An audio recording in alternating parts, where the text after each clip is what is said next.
Well, my subject today, in light of the world in which we are living in the last 18 months, the changes that have so rapidly taken place, I'd like to start out in Daniel chapter 5.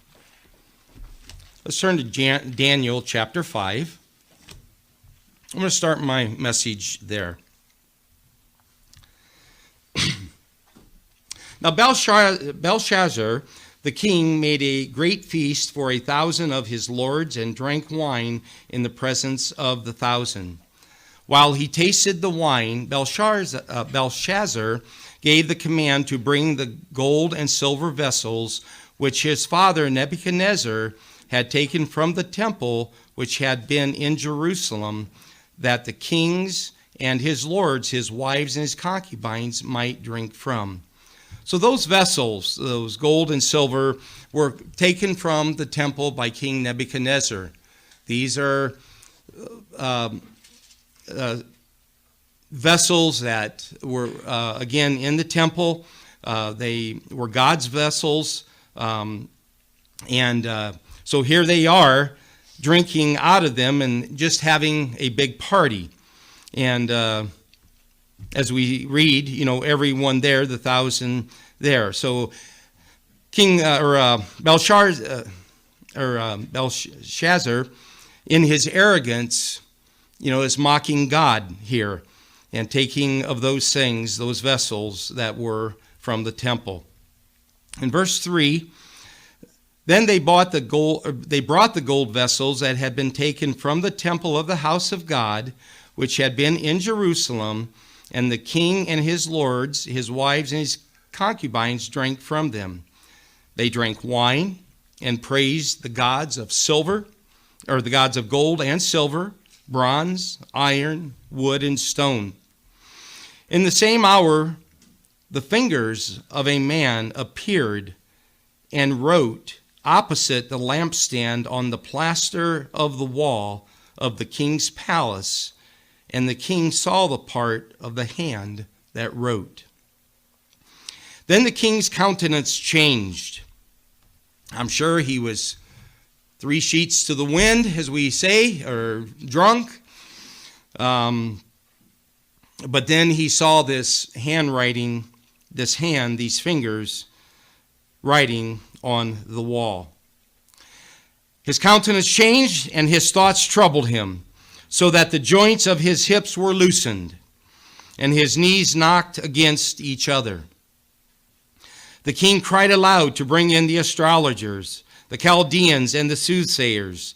The king spoke, saying to the wise men of Babylon, "Whoever reads this writing and tells me its interpretation shall be clothed in purple, with purple, and have a chain of gold around his neck, and he shall be the third ruler in the kingdom." Then King Belshazzar was greatly troubled. His countenance was changed, and his lords were astonished.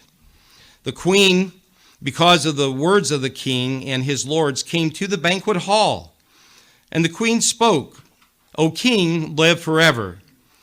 Do not let your thoughts trouble you, nor let your countenance change. There is a man in your kingdom, in whom is the spirit of the holy God. And in the days of your father, light and understanding and wisdom, like the wisdom of the gods, were found in him. And King Nebuchadnezzar, your father the king, made him chief of the magicians, the astrologers, the Chaldeans, and the soothsayers.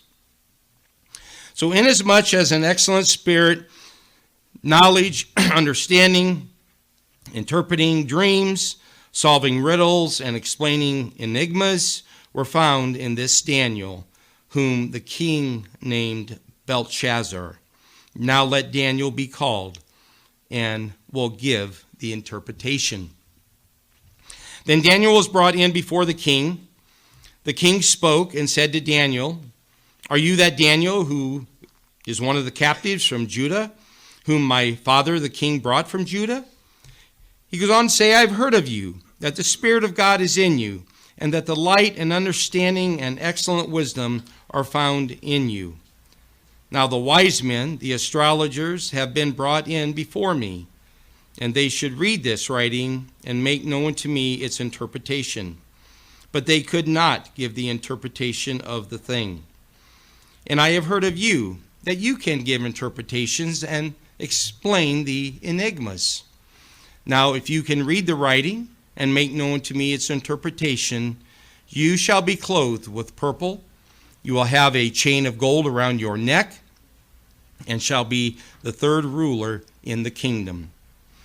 Then Daniel answered and said before the king, let your gifts be for yourself. Daniel didn't want the gifts. He wasn't interested in them. And give your rewards to another. Yet I will read the writing to the king and make known to him the interpretation. O king, the Most High God gave Nebuchadnezzar, your father, a kingdom and majesty, glory and honor. And because of the majesty that he gave him, all peoples, nations, and languages trembled and feared before him. Whoever he wished, he executed. Whomever he wished, he kept alive. Whomever he wished, he set up. And whomever he wished, he put down. But when his heart was lifted up, and his spirit was hardened in pride, he was disposed from his kingly throne, and they took his glory from him. Then he was driven from the sons of men. His heart was made like the beast, and his dwelling was with the wild donkeys. They fed him like grass.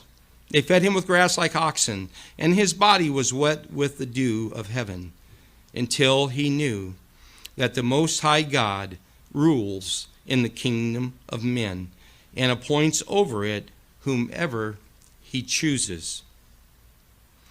But you, his son Belshazzar, have not humbled your heart, although you knew all this. Belshazzar knew, he saw, his father and all that happened to him, but yet his pride and his arrogance preceded him.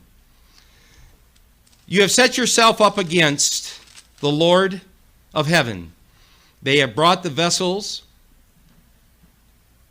of his house before you, and you and your lords, your wives, and your concubines have drunk wine from them. Again, God's vessels from the temple. And you have praised the gods of silver, of gold, of bronze, of iron, wood, and stone, which do not see or hear or know. And the God who holds your breath in his hand and owns all your ways, you have not glorified. Then the fingers on the hand were sent from him, and this writing was written, and this is the inscription that was written.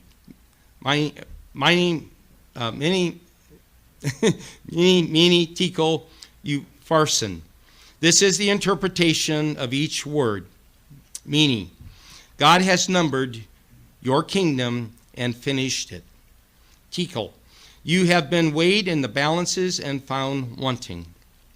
Perez, your kingdom has been divided and given to the Medes and the Persians.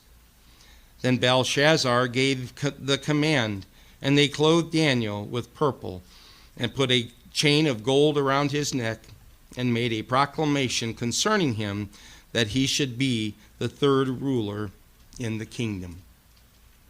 Daniel would not have that opportunity because that very night Belshazzar, king of the Chaldeans, was slain, and Darius the Mede received the kingdom, being about 62 years old. God was warning Belshazzar by the handwriting on the wall. He was giving him an opportunity to see. The words there, mene, tekel, upharsin, are units of measure.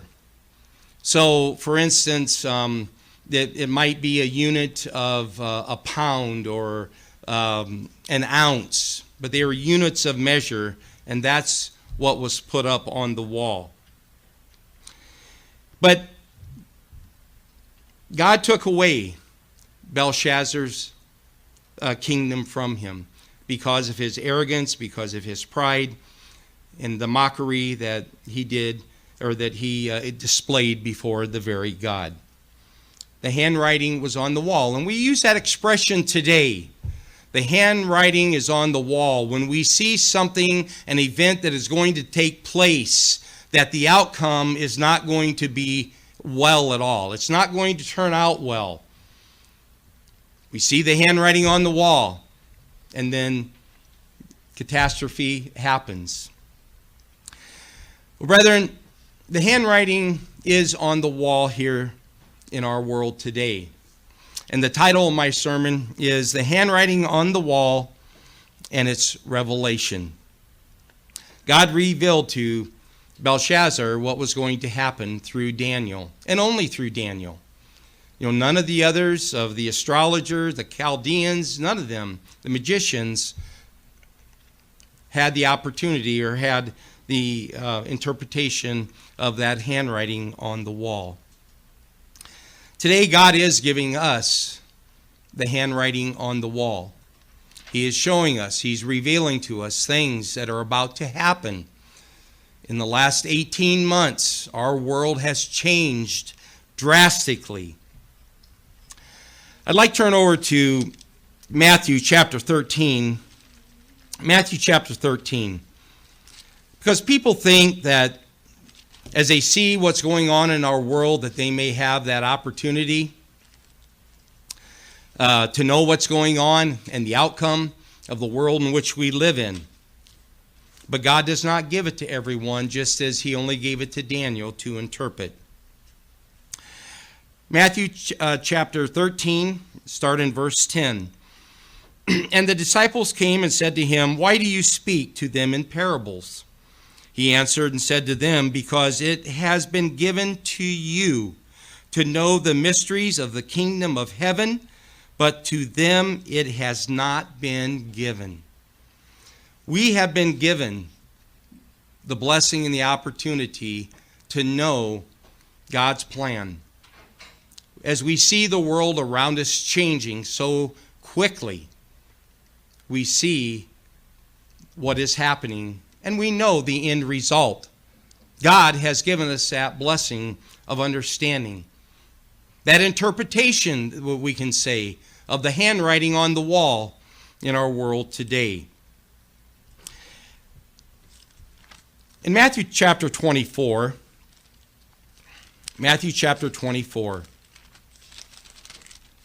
Jesus Christ also gives us signs, and He helps us to understand those signs. In chapter 24 of Matthew, verse 32.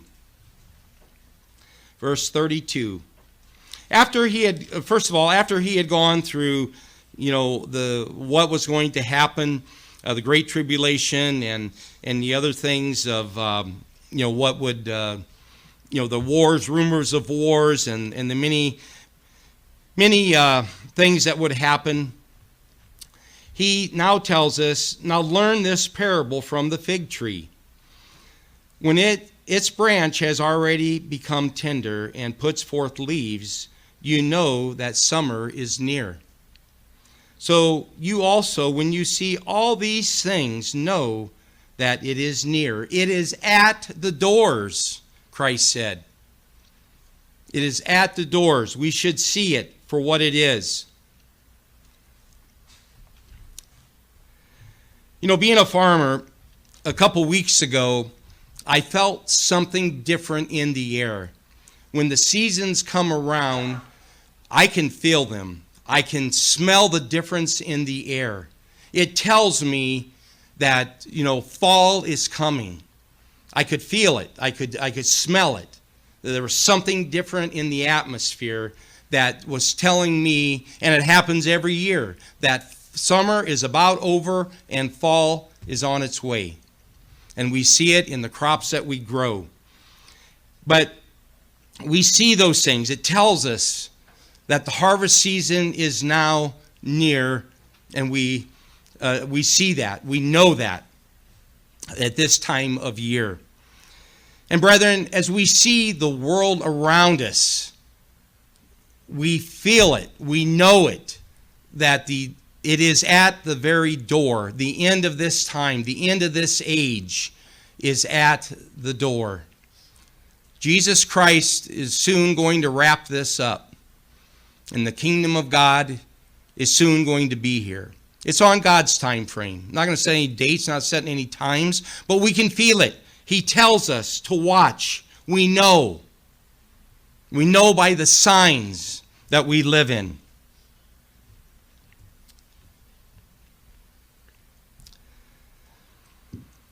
He said, I'd like to go on then in verse, let's go ahead and read on down. He said in verse 34, surely I say to you that this generation will by no means pass away till all these things take place. Heaven and earth will pass away, but my words will by no means pass away. But of that day and hour of no one knows, not even the angels of heaven, but my Father only. But as the days of Noah were, so also will be the coming of the Son of Man.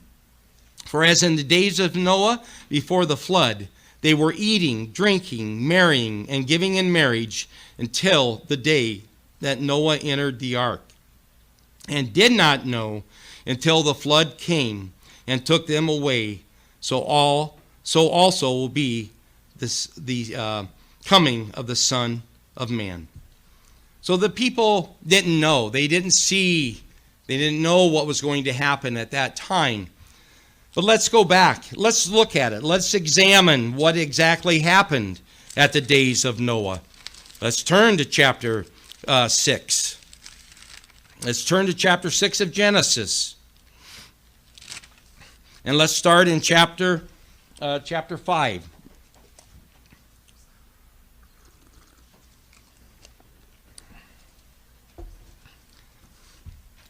Then the Lord saw that the wickedness of man was great in the earth, and that every intent of the thoughts of his heart was only evil continually. And the Lord was sorry that he had made man on the earth, and he was grieved in his heart. So the Lord said, I will destroy man, whom I have created from the face of the earth, both man and beast, creeping thing and birds of the air, for I am sorry that I have made them. But Noah found grace in the eyes of the Eternal. This is the genealogy of Noah. Noah was a just man, perfect in his generations. Noah walked with God. And Noah begot 3 sons, Shem, Ham, and Japheth. The earth also was corrupt before God, and the earth was filled with violence. So God looked upon the earth, and indeed it was corrupt. For all flesh had corrupted their way on the earth. So here we see that there was violence, there was nothing but corruption that filled the entire earth. The only ones that were righteous was Noah and his family that God would save out of the entirety of the earth. It's amazing that it could have been that quick, or that people turned and became that corrupt and that evil during that time. It's no different, really, than what we see today. Again, Christ said, look, watch. You see the signs of what is happening. And we see the signs in our very world that we live in today, the evil that does take place. This past week has been quite a week for Jacob, for the United States. We see, again, evil taking over in Afghanistan, the Taliban. And unfortunately, we have allowed it. Like I said, unfortunately, it's our blunder.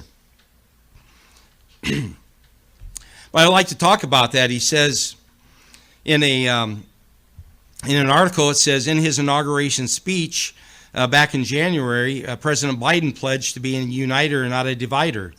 Boy, did he mean it.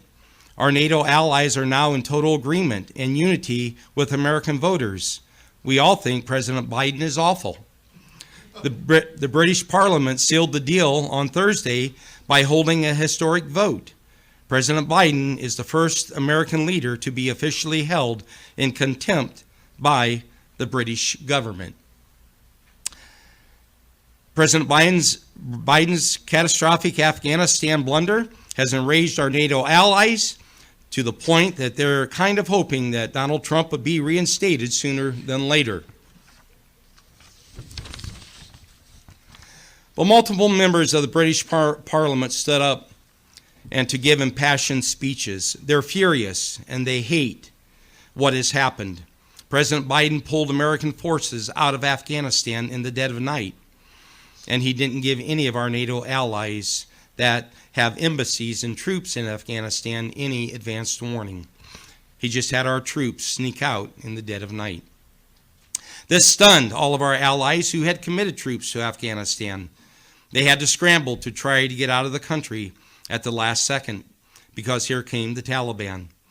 The British military still has boots on the ground in Afghanistan, and their soldiers in Humvees are providing a safety corridor through Taliban-controlled Kabul so that British civilians can get to the airport and escape.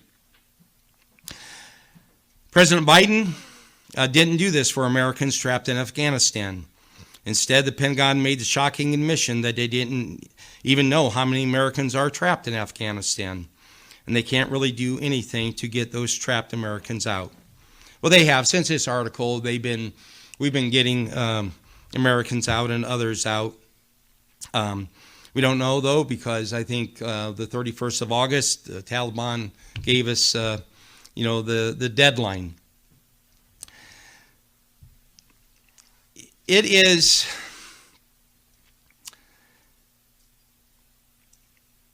a time of uncertainty. It is a time when people or government officials are making decisions that are putting America, of course, in the bad light. But there's a reason for that. As we know, it is a time of Jacob's trouble. It is a time that God is bringing on Israel. The Taliban actually could be just a vapor over in Afghanistan. Our military might, our power that God has given to us, they would have no chance, but we don't use it. I'm going to go back to Genesis 49 real quick. Genesis chapter 49. Genesis chapter 49, verse 1. And Jacob called his sons and said, "Gather together, that I may tell you what shall befall you in the last days."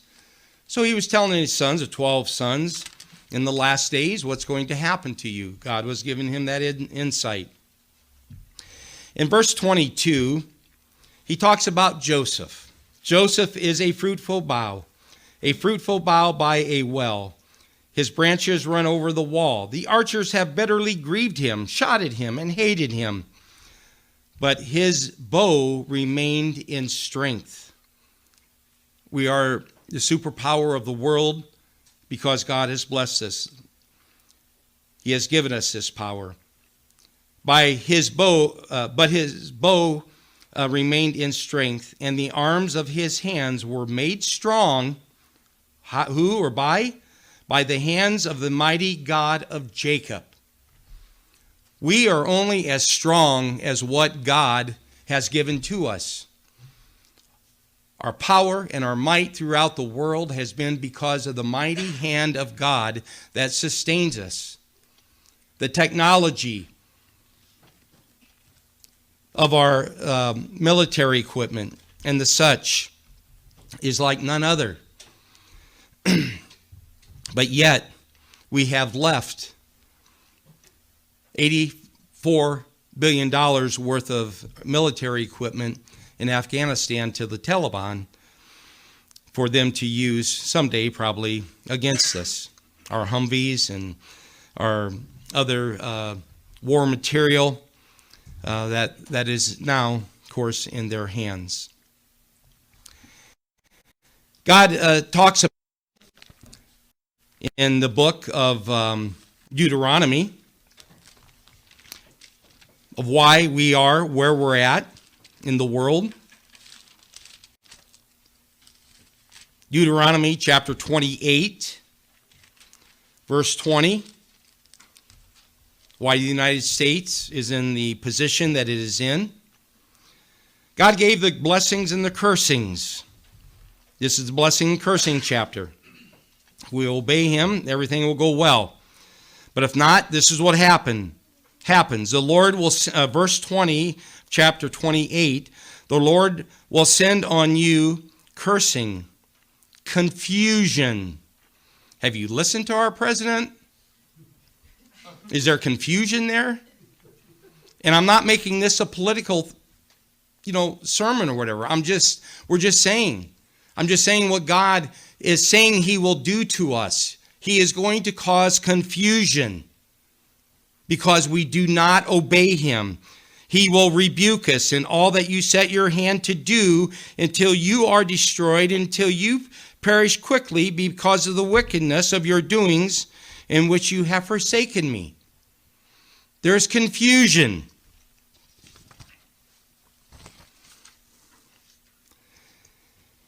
A former CIA official is blasting the Biden administration after its chaotic, deadly pullout from Afghanistan, calling governing elites trash, and claiming the U.S. competitors and enemies are going to be emboldened to the point where the world becomes more dangerous.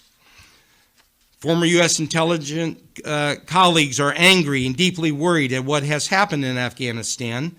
Byron Dean Wright stated to begin a lengthy Twitter thread, "Here's what I am hearing, and here's and why there's nearly universal belief that America and the world are in one of the most dangerous, unpredictable times in modern history.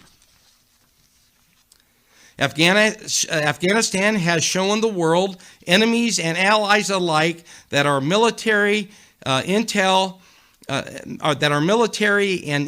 assets are largely irrelevant because we can't deploy them successfully," he added. "We have the power, we just can't deploy it. God has taken away that power. The blame lies at the feet of multiple presidents, the generals, the spies, the Congress, Americans, that Wright wrote, going on to predict that China and Russia will now become more aggressive. China knows it. They will become emboldened covertly and overtly. War over Taiwan and contested islands in the South China Sea and East China Sea is now more likely. Russia will consider similar covert and overt moves focused on Crimea and former Soviet satellites, wrote the former CIA official. He went on to report that Russia and China could team up to achieve their strategic objectives. The fear is that China and Russia will act in concert. Why? America was whipped by a tiny rebel force that couldn't even retreat properly, Mr. Wright wrote. Meanwhile, the American people are angry, COVID-weary, and divided. If there were ever a time to push American unity aside, this is it.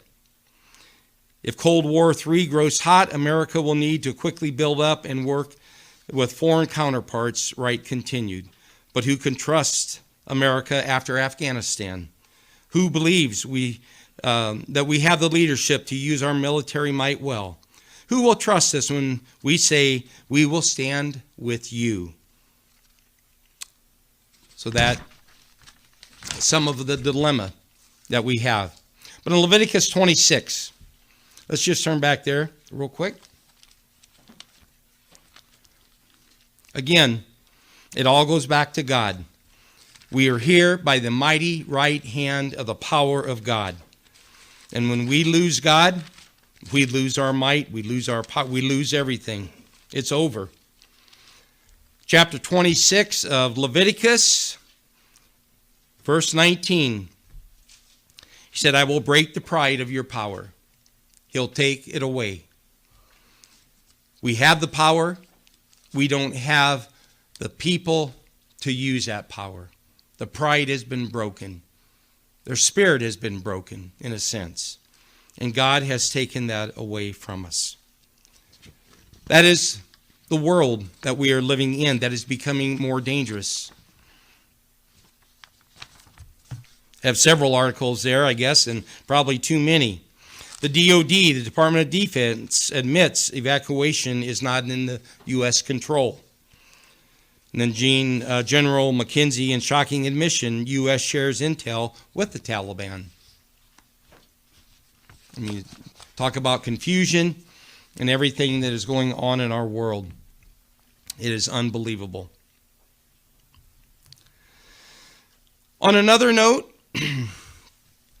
this is what we're facing in our country also.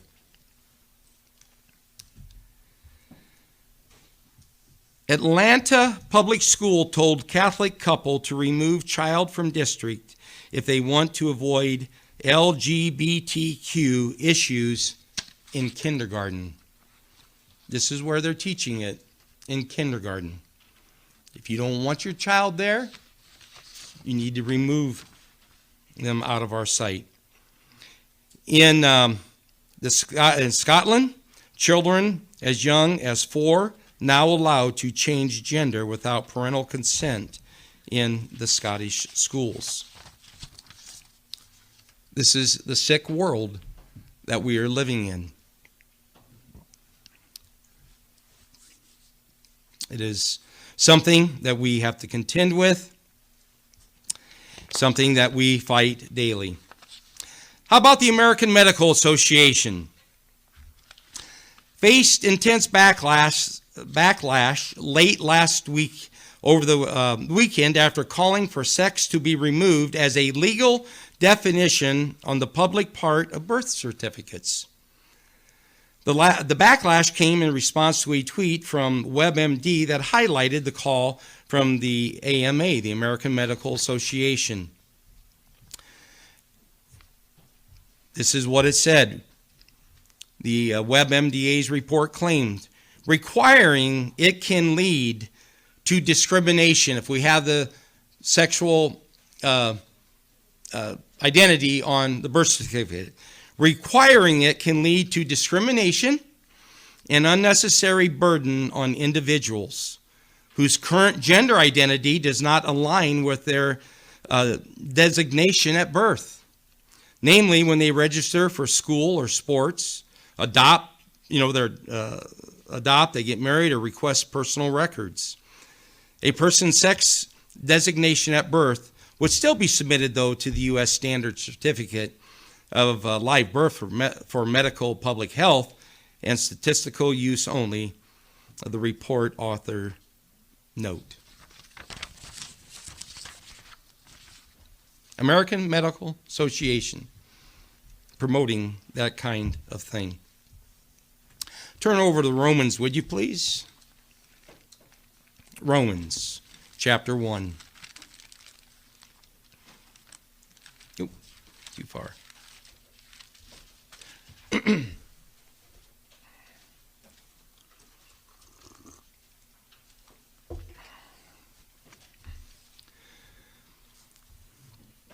Romans chapter 1, I want to start in verse 20. For since the creation of the world, his invisible attributes are clearly seen, being understood by the things that are made, even his eternal power and Godhead, so that they are without excuse. Because although they knew God, they did not glorify him as God, nor were thankful, but became futile in their thoughts, and their foolish hearts were darkened. Professing to be wise, they became fools, and changed the glory of the incorruptible God into an image made like corruptible man, and birds and four-footed animals and creeping things. Therefore God also gave them up to uncleanness in the lust of their hearts, to dishonor their bodies among themselves, who exchanged the truth of God for the lie, and worshipped and served the creature rather than the Creator, who is blessed forever. Amen. For this reason God gave them up to vile passions. For even their women exchanged the natural use for what is against nature. Likewise also the men, leaving the natural use of the woman, burning in their lust for one another, men with men committing what is shameful, and receiving in themselves the penalty of their error which was due. And even as they did not like to retain God in their knowledge, God gave them over to a debased mind, to do the things which are not fitting. A debased mind, what is that? Base mind, that is lack of character, has turned itself over to evil and to contempt of the virtuous things. They become evil. Being filled with all unrighteousness, sexual immorality, wickedness, covetousness, maliciousness, full of envy, murder, strife, deceit, evil-mindedness. They are whisperers, backbiters, haters of God, violent, proud, boasters, inventors of evil things, disobedient to parents, undiscerning, untrustworthy, unloving, unforgiving, unmerciful.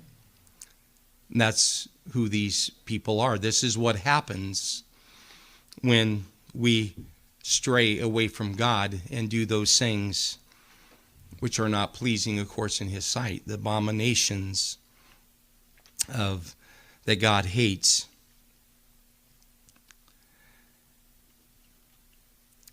It's sad, but our educational system has been hijacked.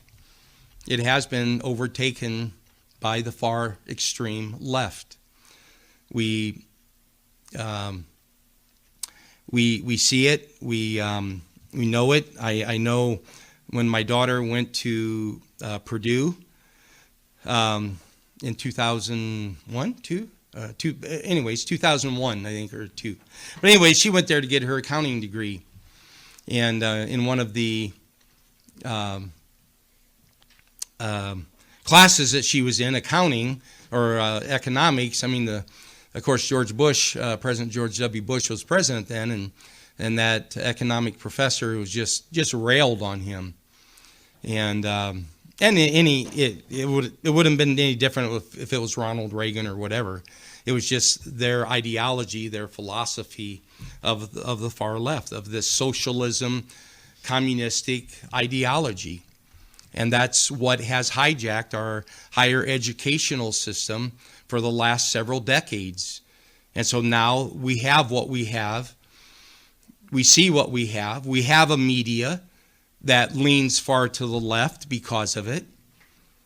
We have all this contention because the divide is so great. It is so great, the issues, that it can never come together.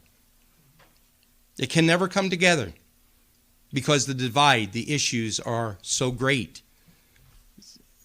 We take the issues of God and we take the issues of basically Satan. That's what it is. That will never come together. Never. Let's turn to Jude.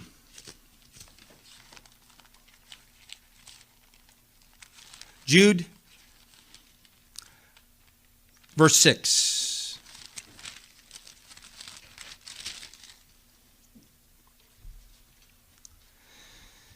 And the angels who did not keep their proper domain, but left their own abode, he has reserved in everlasting chains under darkness for the judgment of the great day.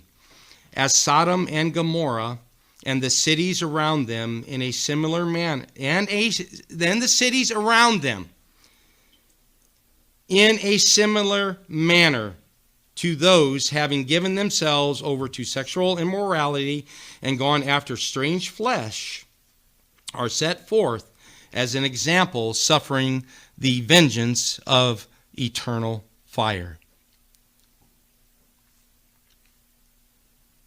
What happened to Sodom and Gomorrah and the cities and those societies around? God destroyed. It's not going to happen. He's not going to allow it to exist. And we're at that point again in human history We are at that point again where there's nothing but evil and corruptness. We see the signs. We see the fig tree. We see the leaves. We know the season in which we are in. That season at the end of an age that God is going to destroy.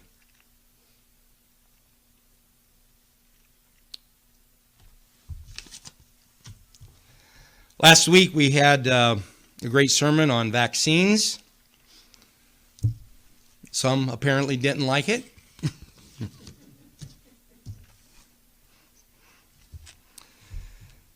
On Sunday morning, CIA Director General Michael Hayden, former CIA Director, okay? Former CIA Director. See his position in the government? Who had already been widely criticized for retweeting a split image comparing former President Trump's supporters to the Taliban, doubled down, replying, "Good idea," to a suggestion that MAGA-wearing unvaxxed Americans should be sent to Afghanistan. Former CIA official saying that about the American public. Terry McAuliffe, the former Democratic governor of Virginia, who is again running for the position, said in a recently released video that his administration will make life difficult for people who chose not to get the COVID-19 vaccine. McAuliffe was one of the keynote speakers at the Healthcare Information and Management Systems Management Systems Society, the global conference on August the 13th. During his comments at the forum, McAuliffe explained that in order to stop the pandemic, government would need to enact vaccine mandates or otherwise make it difficult to function in society if unvaccinated. McAuliffe began by saying we have 93 million Americans today that are not vaccinated, and that we need to do everything that we possibly can to decrease that number before suggesting the next variant or strain could be resistant to the vaccines. He then spoke about what he tells private businesses. And I tell them, my private businesses all the time, I hope you mandate vaccines for people coming in, McAuliffe said. Until we make it hard for people to get on planes or go to movies, people just aren't going to do it. So we're going to make their life a living, hard. It's hard. It's going to be difficult. McAuliffe was joined on stage by former New Jersey Governor Chris Christie, a Republican, to discuss COVID-19 vaccines. Later on in this discussion, McAuliffe suggested making life difficult for the unvaccinated. We're not going door to door, but you make life difficult, McAuliffe said after accusing Christie of bringing this crazy right-wing ideology into the discussion for suggesting we shouldn't pass laws that we can't enforce. Christie made the comments regarding vaccine mandates, saying we can't enforce a law that tells people, hypothetically, to get vaccinated in 7 days. As Christie explained, there wouldn't be a constitutional way for the government to know who didn't get vaccinated. Constitutional way? I think our Constitution is gone. It's not here anymore, brethren. We're fooling ourselves if we think it is. People in power are going to rule or are wanting to rule over us. Wanting to mandate vaccines and the other things. The rule of law. I'll talk about that after a bit. Okay, one other quick thing. So, okay, we got some time. Taking some, I'll start in another place. A public high school in Eatonville, Washington, told an unvaccinated teen she had to wear an ankle tracker for volleyball practice, like she was a criminal. Not only did the school fail to inform the mother of the teen, the school also forbid the mother from taking a picture of the tractor, or of the tractor. The tracker. Taking a picture of the tracker on her daughter's ankle. They forbid the mother to take a picture so that, there's no picture, no evidence, right?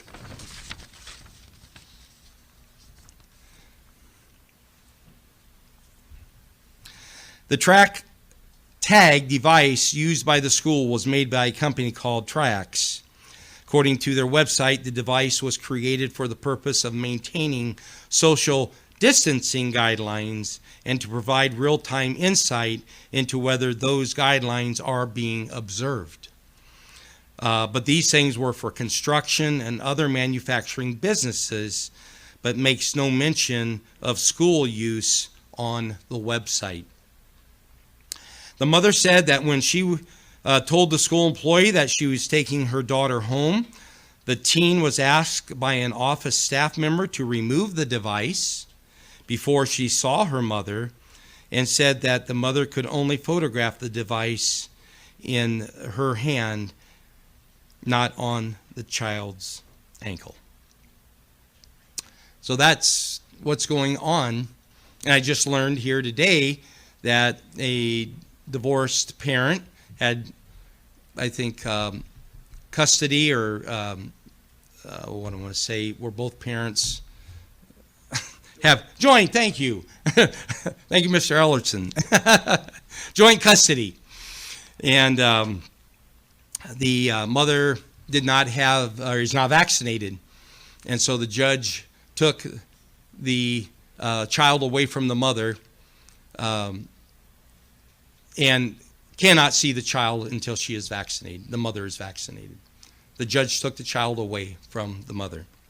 So these are things that are happening in our crazy world. And I did want to play a video. Mr. Stephen Scarborough has that for us, of a little bit of just a quick clip of what has happened down in Australia.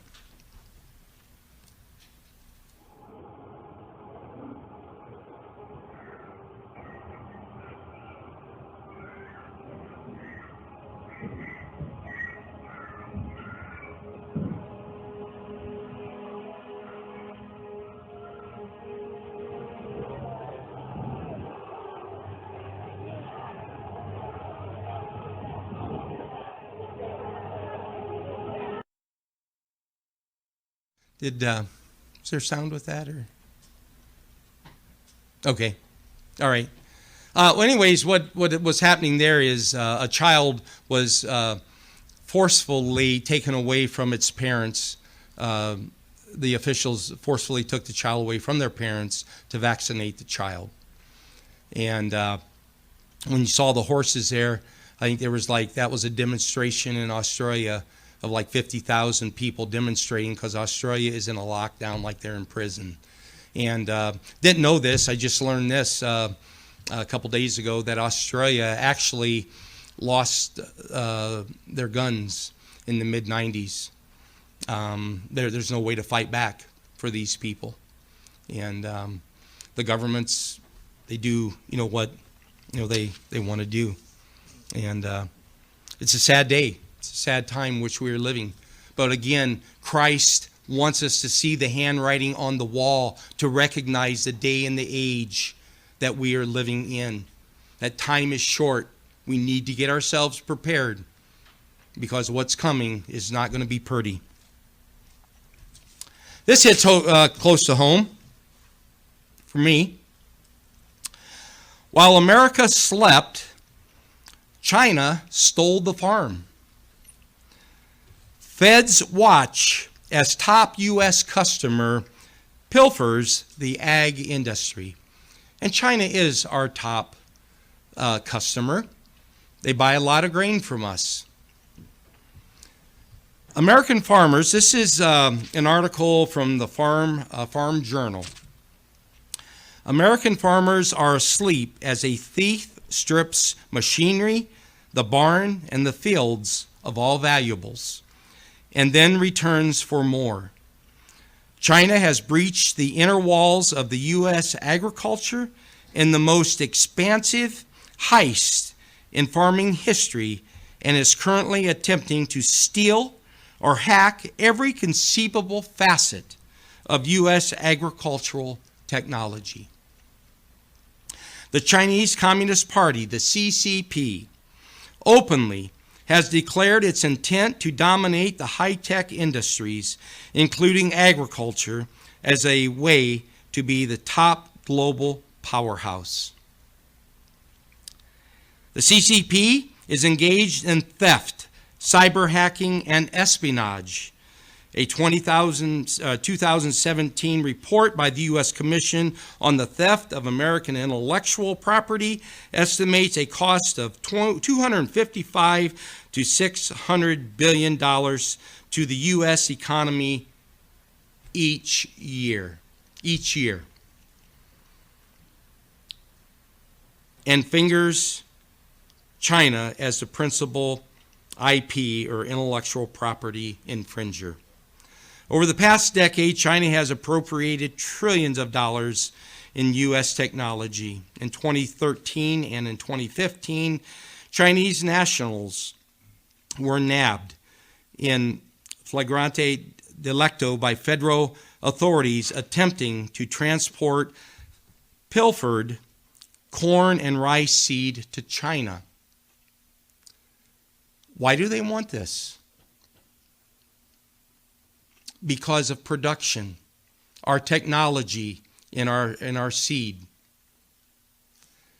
In 1968 or 1965, the average bushels per acre of corn produced throughout the United States, the national average was about 68 bushels per acre nationally, over every acre planted in the United States. Today, this year, as the fall harvest season is starting, we are going to produce, again, the largest crop that we've ever produced. It's going to be another history maker of 15.1 billion bushels of corn. That comes to roughly 100, almost just shy of 180 bushels per acre over every acre that is planted to corn in the United States. Why does China want our technology? It's about food. It's about 1.4 billion people that they have to feed, and they want technology to produce the yields and the food to feed their people. They are pilfers. They are stealing from us, the American agriculture. I do recall a few years ago, I believe it was in Iowa, that as most families, when we're planting in spring, we have our semis, our trucks, we have our supplies out, on our trucks. We have our seed, which mostly come in 50-pound bags. Well, one farmer noticed an odd situation when he was planting. That there was a car going, went up and down the road a couple times. And so they finally stopped him, and what it was an official from the Chinese country that was looking to steal that seed corn. He was going around out in the country of America, knowing that when we're planting, everything is along the road, basically, or just right inside the field, and anybody can come along because we don't have the populace out there, and they can come along. They can grab a couple bags, throw it in the trunk, and away we go. Put it in our suitcase or wherever we need to put it, and we'll take it back home. And this is what is happening, and this is what has happened to American agriculture. Recently, Ping, I'm just going to call him Ping. I'm not going to even try to pronounce their names. But anyways, he began working for Monsanto in 2008 as an imaging scientist at the Climate Corporation here at the U.S. A key digital part of the Climate Corporation's big data platform was proprietary algorithm tagged the nutrient optimizer. So this Ping was nabbed with a one-way ticket at the airport, allegedly with a micro SD card copy of that nutrient optimizer information that he was taking. The great thing about a free society is we are free and we can live life and we can be whatever we want to be. The downside of it is when you have people coming in that are communists, that are socialists, they can come in and they use our system against us. They can come in and be free like we are free. We go to their society, we are watched every step of the way. My wife and I in 1983 went to Czechoslovakia for the Feast of Tabernacles. It was still under communist rule. They met us at the border. Our bus that we were on, we were with a whole group of church people and going to Czechoslovakia for the feast. Brno, Czechoslovakia. And anyways, we from Austria into Czechoslovakia was our entrance. But we had to stop at the guard at the gate, and officials from the Communist Party got on the bus with us. And they rode with us. They were with us everywhere that we went. Stayed with us at the hotel and everything. They don't have to do that here. They have a free society that they can walk around in and pilfer what America has. They can take, if they can get away with it, get it out of the country. And that's what's been going on. And unfortunately, we have politicians who don't care. That's the other sad part about all this. Most of them don't care. There are a few who care. Most of them don't. However, as they talk about the arrest of Ping here, prosecutions made national headlines. The hard evidence was ignored. Based on a cursory examination of the CCP's espionage footprint, the seed thefts are merely emblematic and represent the tip of the iceberg. Beijing is looting the American farm. The corn, the rice, all of it. Cases grabbed headlines, but the significance is suggestive of what lies beneath. It's fair to label these cases as a tip of the dinner fork, says retired Colonel John Mills, a national security professional and former director of cybersecurity policy, strategy, and international affairs at the Department of Defense. For so long, the United States counterintelligence has focused on Russia. Yet China represents a threat many orders of magnitude greater. China is intent on cataloging seed and DNA on a vast scale. And they've spent the last 10 years vacuuming up every piece of tech from every sector in the United States.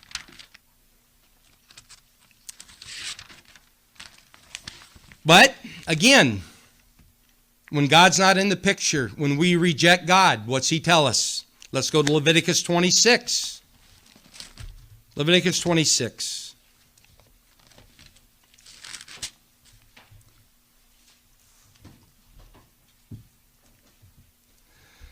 Leviticus 26, Verse 3. If you walk in my statutes and keep my commandments and perform them, or do them, you follow them, you obey them, then I will give you rain in its season. The land shall yield its produce, and the trees of the field shall yield their fruit. Your threshing shall last till the time of vintage, and the vintage shall last till the time of sowing. And you shall eat your bread to the full and dwell in your land safely. That's what God says if we obey him. It seems pretty simple. If we can only obey God. But if we don't, let's go to verse 16 of Leviticus 26. I will also do this to you. I will even appoint terror over you, wasting disease and fever, which shall consume your eyes, and cause sorrow of heart. And you shall sow your seed in vain, and your enemies shall eat it. Our enemies shall eat what we sow, what we produce here, our foodstuffs in America. Someday. Right now, they're not. Yes, they buy our product, and right now I'm thankful for that they are buying our product, because right now we are producing record crops, record yields. And if they don't buy our product, we are just covered up in surpluses. And so right now, it is. But in the near future, when God says drought and pestilences and famines come along, we're not going to have that. We're not going to have that luxury to raise 15 billion bushels of corn.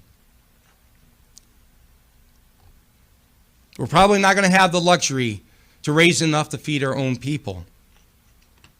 But then our enemies also shall be eating it. This is when we stray away from God. These are the days in which we are living that Christ said you must recognize. The handwriting on the wall. We have to recognize it, brethren.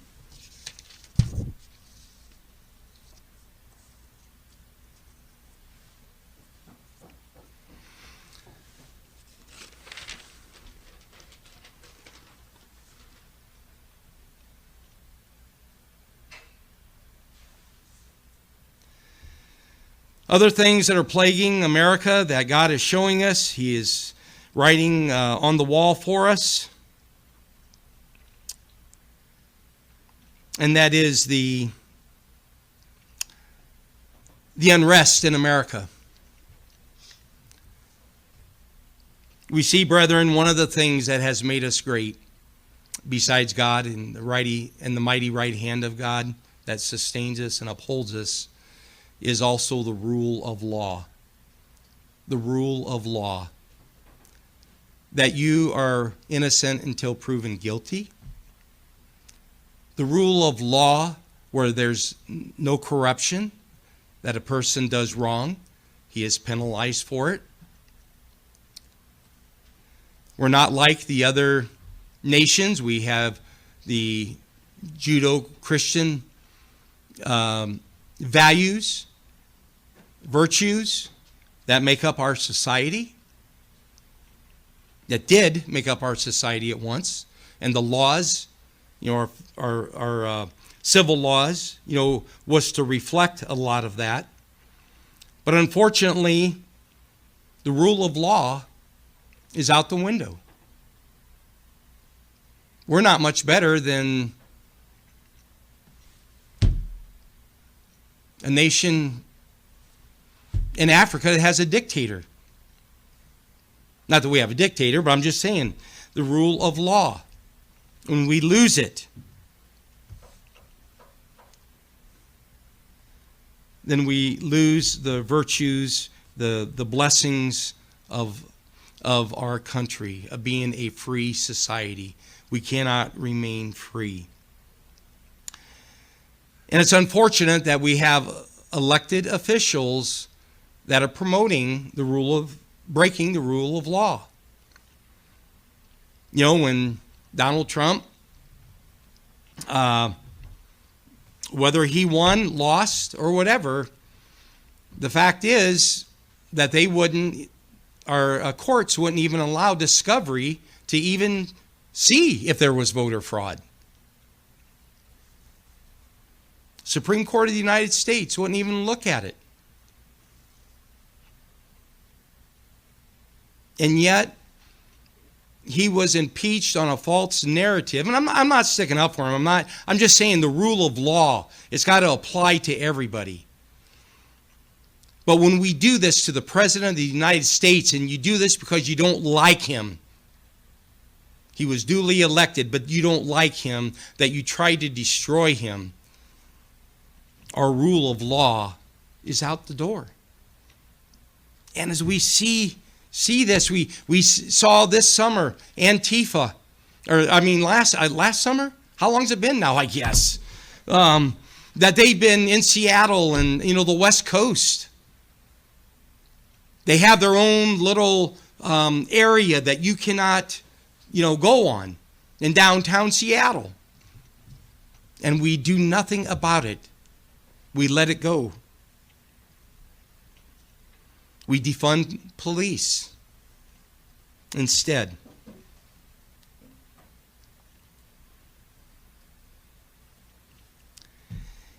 Recently, there was a Christian group that was, I think it was out in Washington again, and they were having a rally. Antifa came and were beating up, or tried to beat up on this group. In fact, I think the cops didn't even, I think they just stood by, if I remember right.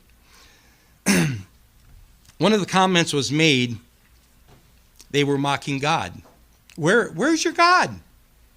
As they beat up on these people. Where's your God? Of course, Antifa and them are godless. They don't believe in God. But where is your God? 2 Peter chapter 3. In the end time, what happens, brethren? 2 Peter chapter 3. I think I'm in the right area. Yep. Chapter 3, verse 1. 2 Peter chapter 3, verse 1. Beloved, I now write to you this second epistle, in both of which I stir up your pure minds by way of reminder, that you may be mindful of the words which were spoken before by the holy prophets, and of the commandments of us, the apostles of the Lord and Savior. Knowing this first, that scoffers will come in the last days, walking according to their own lust, and saying, where is the promise of his coming? For since the fathers fell asleep, all things continue as they were from the beginning of creation. So you got people out there, where is God? Where is your God? They're scoffers, they're laughing. Why isn't he protecting you? The last days, scoffers come. They'll be in our face. They'll be in our face. Where is your God? They will definitely be there.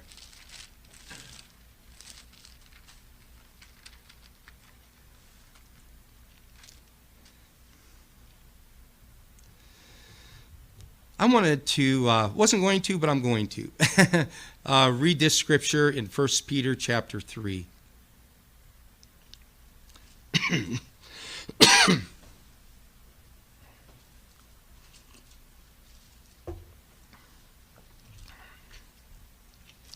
First Peter chapter 3. Let's start in verse 8. He says, finally, all of you be of one mind, having compassion for one another.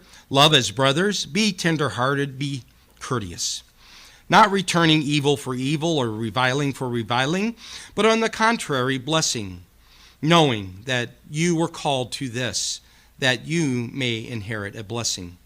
He who would love life and see good days, let him refrain his tongue from evil, and his lips from speaking deceit. Let him turn away from evil and do good. Let him seek peace and pursue it.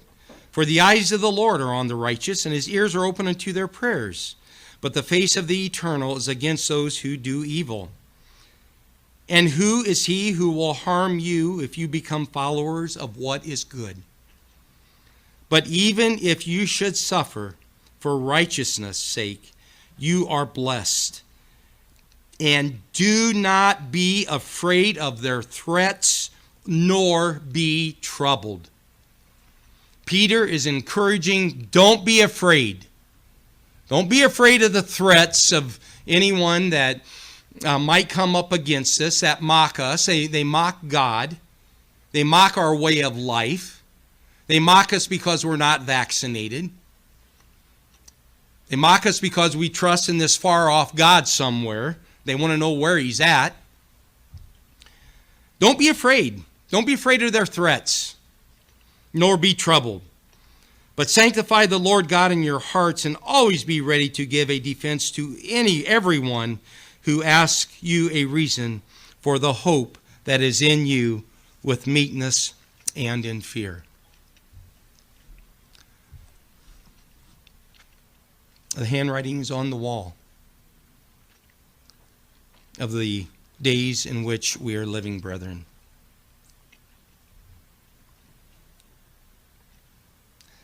But you know, I want to go back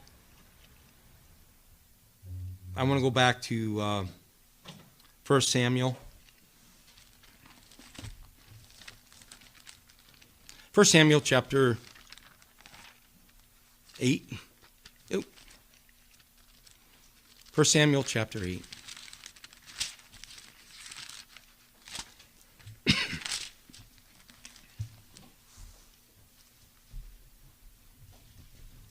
Start in verse 1. 1 Samuel chapter 8, verse 1. Now it came to pass when Samuel was old, that he made his sons judges over Israel. And the name of the firstborn was Joel, and the name of the second was Abijah, and they were judges in Beersheba. But his sons did not walk in his ways. They turned aside after dishonest gain. They took bribes and perverted justice. Then all the elders of Israel gathered together and came to Samuel at Ramah, and said to him, Look, you are old, and your sons do not walk in your ways. They're corrupt. They corrupted the ways of God. Now make us a king to judge us like all the nations. But the thing displeased Samuel when they said, Give us a king to judge us. So Samuel prayed to God. And the Lord said to Samuel, Heed the voice of the people and all that they say to you, for they have not rejected you, but they have rejected me, that I should reign over them. According to all the works which they have done since the day that I brought them out of Egypt, even to this day, with which they have forsaken me and served other gods, so they are doing to you also. It's no different than what is happening today. They are rejecting God. They're rejecting God's truth. They are rejecting God's message of the coming kingdom of God. They don't want to listen. They don't want to hear. I've read some comments from those that used to be in God's church in worldwide days that are no longer. They're in the world. Oh, we lived through the years of Jimmy Carter. We'll live through Joe Biden. Well, Jimmy Carter was back in 1976 to 1980 for you young kids. I was a young kid then too. I was just a teenager. But people don't see anymore. They have lost sight. But God has called us here. I'm excited. I am. I'm excited. It is a different feel here, brethren. That we are marching forward with courage and faith and trusting in God. Someday, we may have to give our life as a martyr. God is not promising that, everything is going to be going down an interstate without any issues. We're going to have a flat tire along the way. We're going to have engine troubles along the way, possibly. But what he does want us to do is to remain faithful. What he does want us to do is recognize the handwriting on the wall, the days in which we are living, and to prepare for those days that are here and that are still coming. It's still, brethren, a cakewalk today. This isn't bad times yet. It's not bad.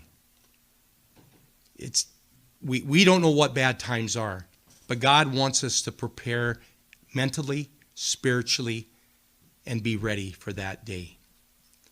Brethren, let's recognize God's handwriting on the wall. He reveals it to us. For more information, go to our website at cogassembly.org. Copyright 2021, Church of God Assembly. All rights reserved.